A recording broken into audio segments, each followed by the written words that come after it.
இன்றைய நற்செய்தியிலே மற்றொரு சிறிய புதுமையை பார்க்கிறோம்.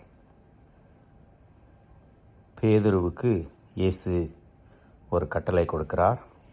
போய் மீனை பிடி, அந்த மீனின் வாயில் நாணயம் இருக்கும், வரி செலுத்து. இதற்கு முன்னால் நடந்த நிகழ்வுகளையும் இந்த புதுமையையும் சேர்த்து பார்த்தால் இதனுடைய விளக்கம் நமக்கு புரியும்.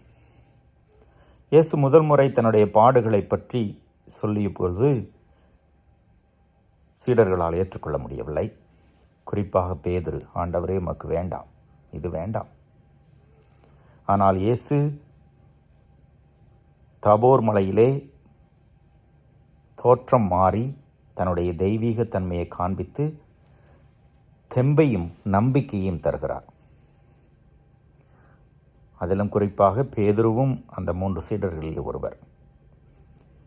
இந்த மீனின் வாயில் நாணயம், இந்த புதுமைக்கு முன்னால் இயேசு மீண்டும் 2ஆம் முறை தன்னுடைய பாடுகளை பற்றி அறிவிக்கிறார்.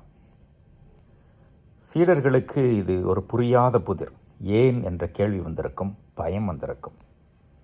அதிலும் குறிப்பாக பேதுருவை சிறப்பாக தயாரிக்க இயேசு இந்த புதுமையை பயன்படுத்திக் கொள்கிறார். இயேசுவின் மீது நம்பிக்கை இருந்தால்தான் போய் மீன் பிடிக்க முடியும். மீனை பிடிக்கிற பொழுதே என்ன நினைத்து கொண்டிருப்பார்?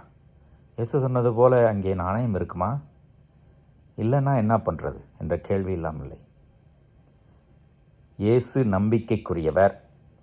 இயேசு இந்த புதுமையிலே மட்டுமல்ல, அவருடைய போதனை புதுமைகளிலெல்லாம் தன்னை தெளிவுபடுத்தி இருக்கிறார். நம்புவோம், நம்பினால் வாழ்வு பெறுவோம் என்ற மிகப்பெரிய நம்பிக்கையை பேதுருவுக்கு தருகிறார். நம்முடைய வாழ்விலும் இதே போல கடவுள் நாம் நினையாத நேரத்தில் எதிர்பாராத நபர்கள் மூலம் சூழலிலே கடவுள் ஏதாவது ஒரு செய்தியை தந்து கொண்டே தான் இருப்பார். அது உறுதி. கடவுள் மீது நம்பிக்கை வளர்த்து கொள்ளவும், அந்த நம்பிக்கையிலே நம்முடைய வாழ்வை கட்டியெழுப்பவும் இதையெல்லாம் கூர்ந்து உற்று நோக்க வேண்டும்.